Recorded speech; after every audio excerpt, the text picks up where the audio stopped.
Hola, muchísimas gracias Hola, por buenas estar tardes. aquí. Buenas tardes. Estoy muy emocionada por hacer la entrevista. Para comenzar, me gustaría preguntarte tu nombre, la fecha de hoy y el lugar en el que estamos. Mi nombre es Ana María Nacharian y la fecha de hoy es viernes Ujú. 6 de junio de 2025. Sí, Y estamos aquí para que Viviana realice una entrevista. sí, súper bien. Ok, y quiero empezar esta entrevista primero platicando un poco la historia de tu familia, lo que sepas, lo que nos quieras compartir. Me gustaría empezar preguntándote si conoces la historia de tu familia antes del genocidio, quizás quiénes eran, dónde estaban, ¿hay algo que nos puedas compartir sobre esa historia? Sí. Bueno, antes del genocidio recuerdo que, bueno, tengo idea clara de que mis abuelos, tanto paternos como maternos, nacieron, mi abuelo materno a fines del siglo XIX y después el resto, mi abuelo paterno y mis abuelas, nacieron a principios del siglo XX. Ok.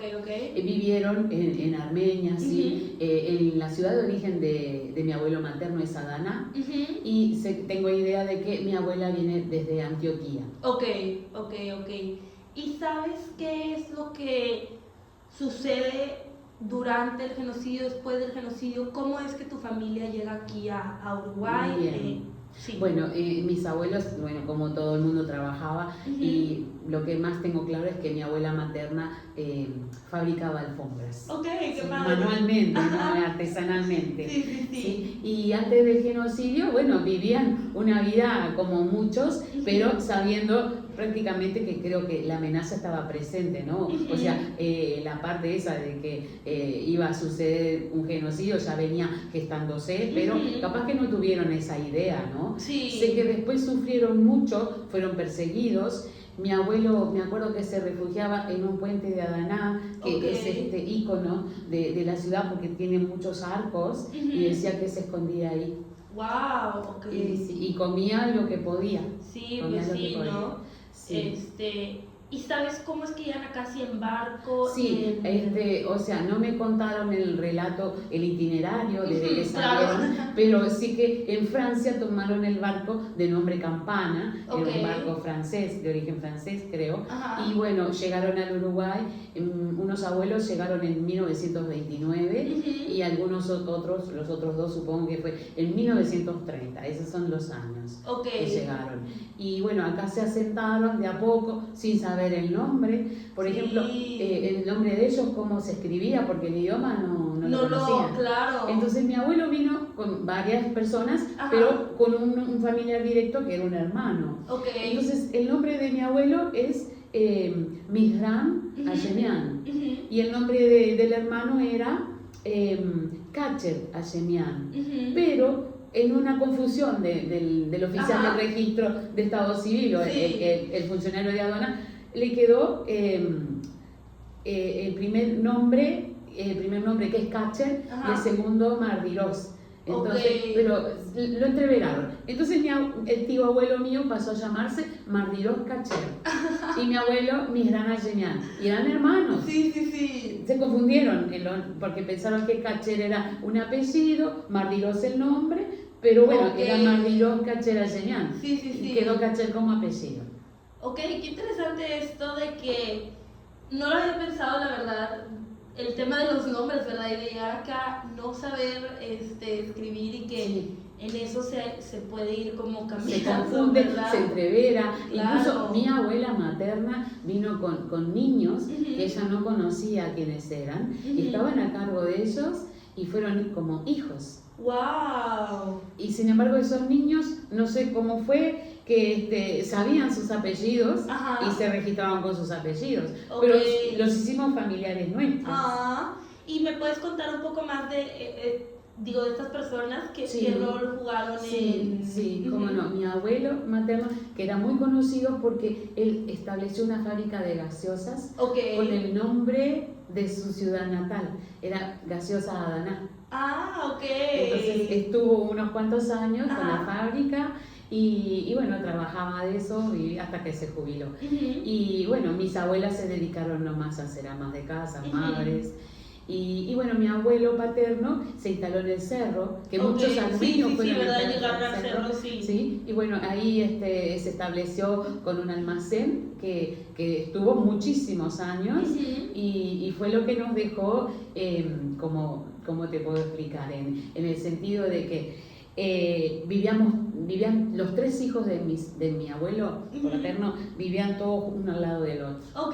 Éramos una gran familia que nos uníamos en las fiestas, en los cumpleaños, en las navidades, éramos muchos y claro, a cada hijo le había otorgado como una vivienda y entonces estábamos siempre juntos. Había como unión, porque esa unión que les hizo falta, ¿no? Sí, porque claro. dejaron todas sus raíces allá, donde vinieron, y necesitaban estar arraigados otra vez. Y bueno, pienso que cumplieron el objetivo, más allá de que eran esa generación que vino muy triste, porque en la mirada se notaba que siempre estaban tristes. Claro, no, pues es que con lo que vivieron, digo, uno puede imaginar nada más la carga emocional que traían. Y un poco en esta misma nota, te quería preguntar, ¿tú conoces o alguna vez escuchaste alguna historia de lo que se vivió durante el genocidio o la migración que se haya quedado como marcada contigo, que tú digas, la recuerdo y me duele o me enoja?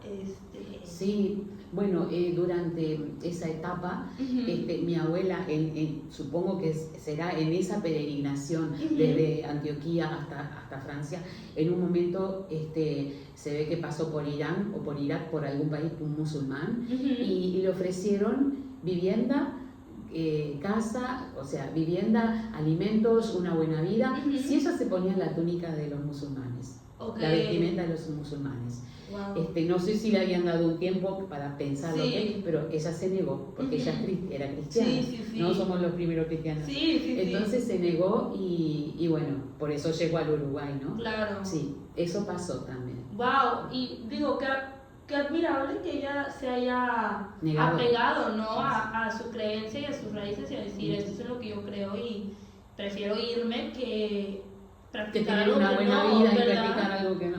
Wow. Digo, historias de mucha valentía, las de esa generación. Y ellos mismos, mis abuelos maternos, me contaron una historia que, bueno, muchas familias se escondían, porque los turcos venían, como que golpeaban las puertas de las casas, entraban y mataban a todos. Bueno, muchas personas se escondían en los sótanos o en algún lugar donde no podrían ser encontrados, y había muchas familias que corrieron la suerte de no ser encontrados por los turcos. Sí, wow. Por eso vinieron a América, ¿no? Claro, para esconderse. Sí.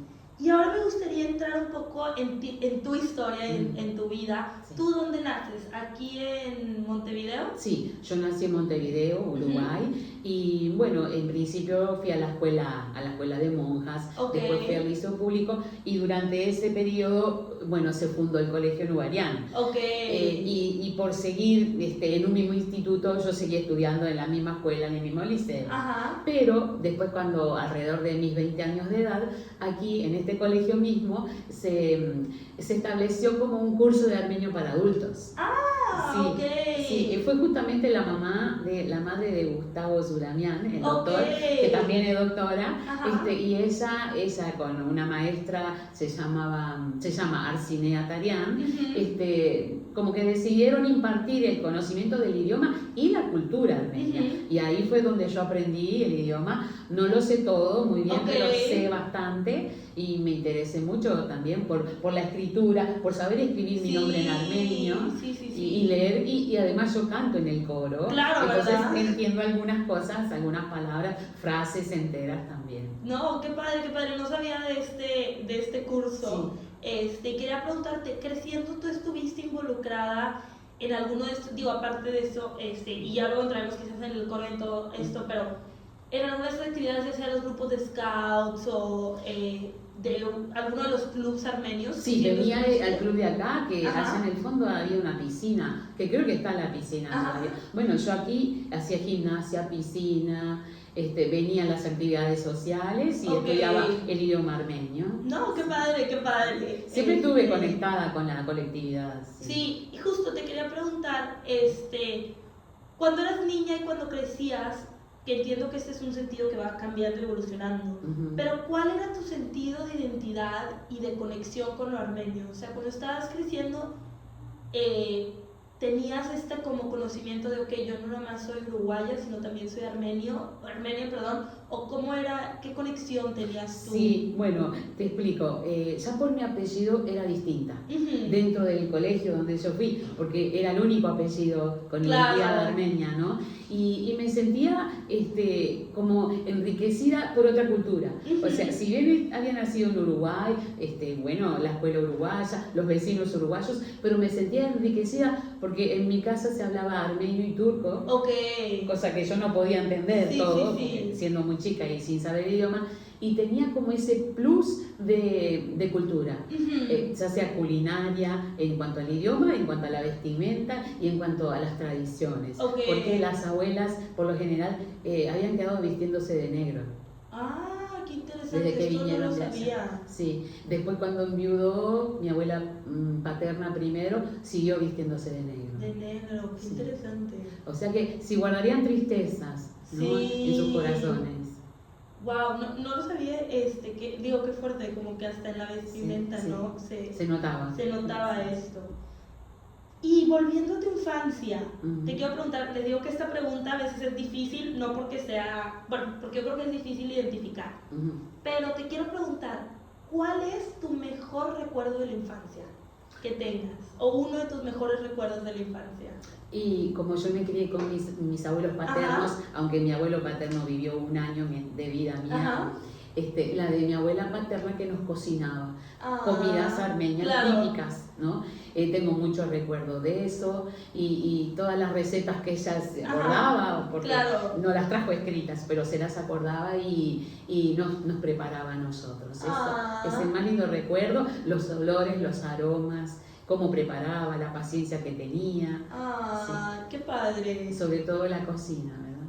Y entrando en ese tema de la comida, te quiero preguntar, en tu casa, ¿qué festividades se celebraban? ¿Qué comían? ¿Celebraban la Navidad ortodoxa o el Año Nuevo? No sé si me puedas platicar un poco de ese. Bueno, en cuanto a la Navidad, sí, se celebraba la del 25 de diciembre y también la del 6 de enero, porque mi abuela era muy cristiana y le gustaba y siempre nos saludábamos, sí, y nos juntábamos, nos reuníamos. Sí, y comían comida armenia. Comida armenia, sí, el esmellón típico.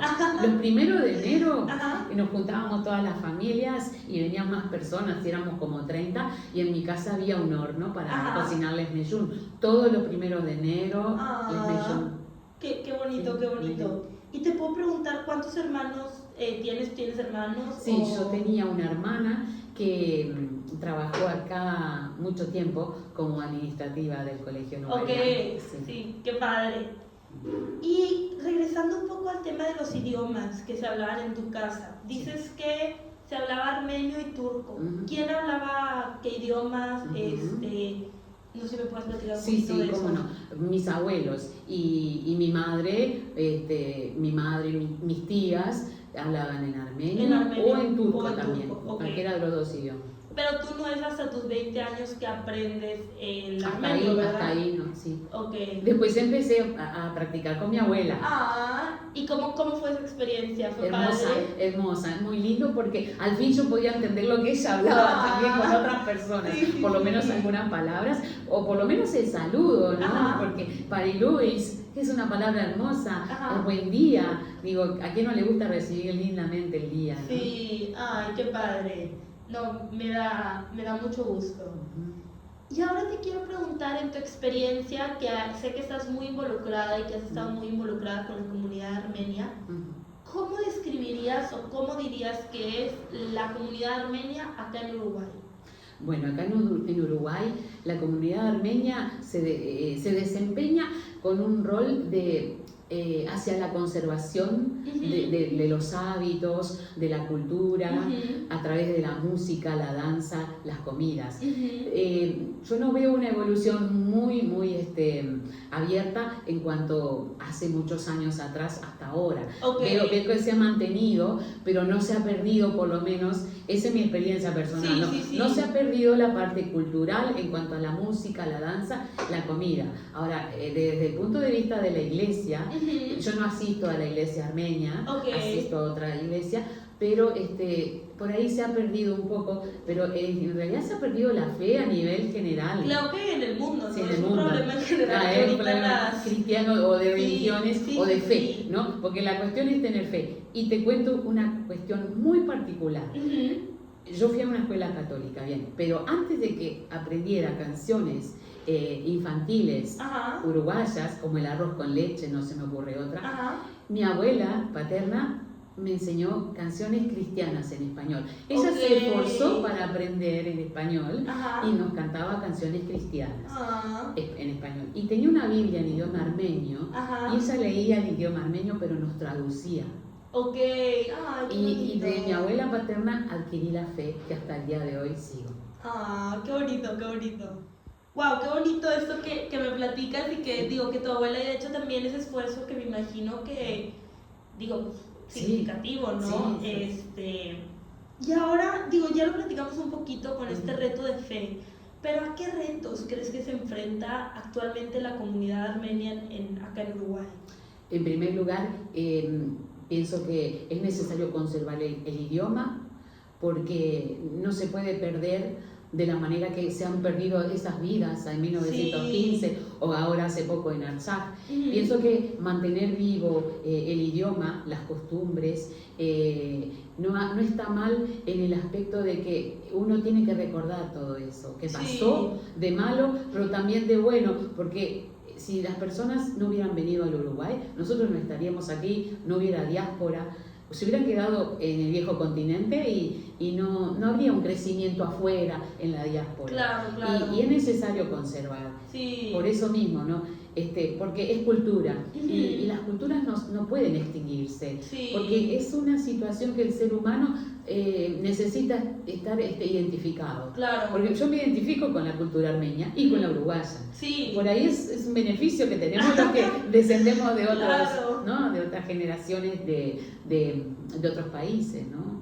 Porque es lindo saber que uno tiene orígenes. Mis abuelos vinieron al Uruguay, pero no eran uruguayos. Sin embargo, el país los recibió, se desarrollaron, salieron adelante económicamente, hicieron familias, ¿no? Construyeron familias. No, y como dices, es bonito. Algo que he aprendido de mi tiempo acá es como la identidad no es exclusiva, ¿verdad? No es una con la otra, sino es cómo suman. Creo que eso es algo que la comunidad acá tiene muy, muy fuerte, ¿no? Que ambas identidades le suman mucho y se me hace algo muy, muy bonito. Es cierto. Y ahora te quiero preguntar sobre el coro. ¿Cuánto tiempo tienes en el coro? ¿Qué significa para ti? ¿Qué ha significado formar parte? No sé si me puedas contar un poco. Correcto. Antes del maestro Álvaro Gopián, que es quien está dirigiendo hace un poco más de 30 años, había un cura armenio, un cura joven, y yo ya estaba formando parte. Empecé a los 18 años de mi edad. Y después recuerdo que también fui como que una de las fundadoras, una de las 12 fundadoras de este coro grupo.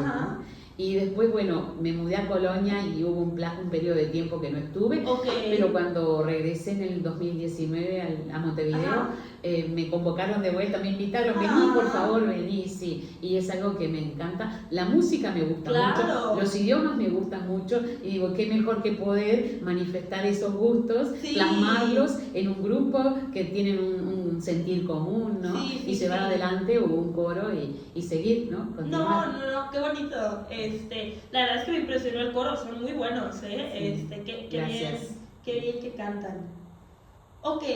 Y ahora te quisiera preguntar, para ti, ¿por qué es importante preservar la armenidad y preservar esta identidad?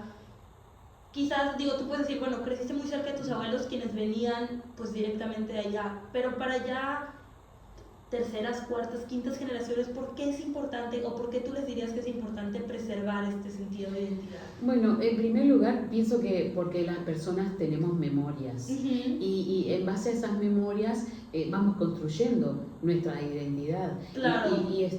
Y está bueno enriquecerse de los orígenes, ¿no? Porque a mí me parece que la raíz de una persona es importante para construir el futuro. Sí. O sea, no estar pensando en el futuro, pero sí qué va a pasar si yo no les transmito a mis hijos mis orígenes, mis antecedentes o las comidas, el idioma. ¿Qué pasaría? ¿No? Capaz que se queda ahí. No, hay que seguir transmitiendo todas estas cuestiones en el área culinaria, cultural o del idioma también, para eso mismo, para que las generaciones que siguen sepan también sus orígenes. Sí.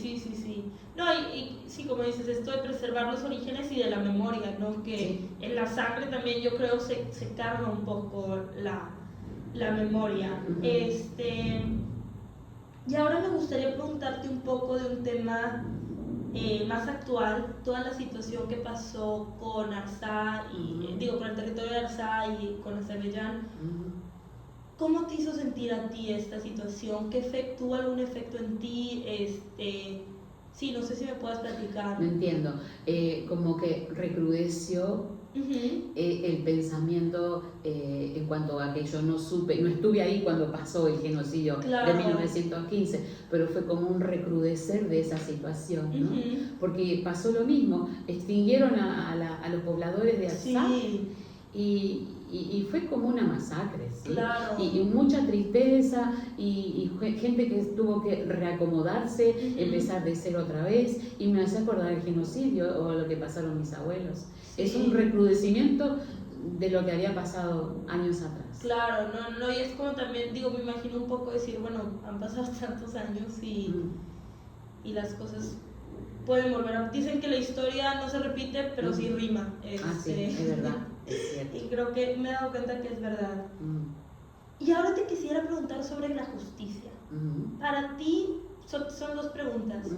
¿Cómo se vería la justicia en temas de esta situación reciente con Arsá? ¿Y cómo se vería o puede haber justicia casi 100 años después del genocidio? ¿Cómo se vería la justicia en temas del genocidio de 1915? Pienso que en términos del genocidio hay muchos intereses creados por parte de muchos países. Si bien hay países que reconocen el tema del genocidio armenio y otros no, y pienso que por ahí pasa por esos intereses de que pueden verse como defensores de una causa que todavía falta seguir defendiendo, o pueden verse como, no, ustedes son los países que defienden al genocidio o a la causa armenia, no, entonces con ustedes no negociamos. Pienso que por ahí puede ser que esos países que no reconocen preservan intereses económicos por encima de cuestiones humanas. Sí, ok. Y en el mundo entero. Y ni te cuento más allá los países alrededor de Rusia, ¿no? Sí. ¿Y crees que en temas de Azerbaiyán se puede hacer y del territorio de Arsá puede haber justicia o cómo? Sí, puede haber justicia. La justicia existe, pero tarda. Claro. Va a tardar mucho también, porque como te decía, hay intereses creados de Rusia, sobre todo porque están ahí al lado, ¿no? Entonces, y intereses creados de otros países. Y me parece que capaz que a nivel económico, un país que defienda una causa armenia o otra causa, no se le ve bien o no quisieran negociar con ese país, porque no, son muy así, defienden lo humano, defienden estos valores, y nosotros estamos para negociar, no nos importa nada. Puede ser que exista todo eso, de hecho existe, ¿no? No, sí. No, y creo que se vuelve difícil, ¿verdad? Como dices, con este tema de intereses, que creo que a los gobiernos a veces se les olvida que hay personas de por medio, ¿verdad? Y todo se vuelve un tema de intereses y dices, bueno, las vidas y las familias y las historias donde quedan. Bueno, y en un poco temas más positivos, te quisiera preguntar, para ti, ¿cuáles son tus esperanzas o tus expectativas para la comunidad armenia acá en el Uruguay? ¿Qué te gustaría ver? ¿Qué te gustaría que pase? ¿Qué esperas con esta comunidad? Sí, me gustaría que siga conservándose el colegio Nubarián como colegio armenio, más allá de que pueden asistir personas que no son de la colectividad armenia, pero sí conservar este colegio como institución de educación y de divulgación de la armenidad, y que se siga conservando el coro, que pueda haber nuevos integrantes o más jóvenes, o quizás que se cree un grupo de niños o de jóvenes adolescentes, y que las personas puedan seguir transmitiendo a sus descendientes o las nuevas generaciones todos estos valores culturales, porque pienso que ayudan a mantener viva la esencia de los armenios alrededor del mundo. Claro, claro. Y un poco ligado a esto, y ligado como a esa expectativa, para ti también, ¿por qué es importante? Y creo que lo has contestado un poco a través de la entrevista, pero mantener a la diáspora y decir, bueno, no, mejor todos, en vez de vivir acá en Uruguay, nos regresamos a Armenia y nos vamos. O sea, ¿por qué es importante, en tu opinión, mantener a esta comunidad, mantener a la diáspora? Y bueno, es importante porque es una manera de hacerse conocer a través del mundo, claro. Y que el mundo también tenga un poquito de interés. Soy de origen armenio, sí, y yo puedo preguntar, ¿y qué sabes de los armenios? Claro. ¿Te interesaría? Bueno, capaz que si hay interés, yo empiezo también por el genocidio, ¿no? Sí, porque por eso nos conocen a veces. Claro. Pero como dices, es una forma de expandir la cultura y compartir la historia, ¿no? Sí.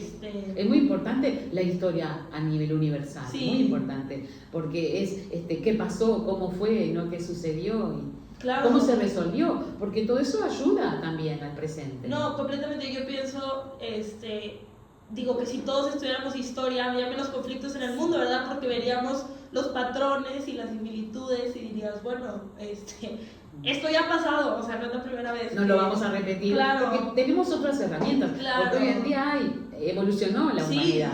Sí, no, completamente de acuerdo. Bueno, y para empezar a cerrar un poco con esa entrevista, digo, aún me quedan unas cuantas preguntas, pero te quería decir, bueno, hoy estamos grabando con un video, ¿verdad?, que va a de cierta manera inmortalizar tu historia, la historia de tu familia. Y quisiera saber si tú nos pudieras dejar un consejo o un mensaje, ¿qué mensaje nos dejarías? ¿Qué te gustaría decir que quedara acá como con tu historia? Bueno, primero que todos los que tengan oportunidad de estudiar el idioma armenio, lo estudien, lo aprendan y hablen fluidamente, porque es muy importante saber cómo hablaban nuestros abuelos, ¿no? Cómo era el idioma, y además continuar con ciertos hábitos o parte de la cultura, como el canto, la danza y la parte culinaria, que no se pierda. Sí. Oh, no, qué bonito.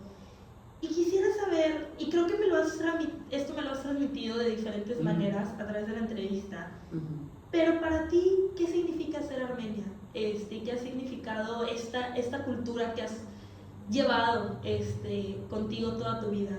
Ser armenio, por ejemplo, significa, en lo personal, haber sido formado en una familia unida, con amor, porque es lo que me tocó a mí. Entonces pienso que nos transmitieron valores que, a pesar de que haber dejado todo y perdido casas, familias, la vida sigue para adelante si nos empeñamos y ponemos nuestra voluntad, porque nuestros orígenes que vinieron de allá, de Armenia, o los que vinieron escapados, dejaron todo y no tenían nada. Claro. Empezaron de cero. Entonces, empezar de cero es posible, siempre que uno tenga la voluntad y las ganas de vivir con alegría, ¿sí? Porque ellos, a pesar de todo, vivieron con alegría. Ay, qué bonito. Y finalmente, como mi última pregunta, quisiera saber si te pudieras describir a ti, a tu identidad, quién eres a día de hoy, con 3 palabras, ¿qué palabras usarías?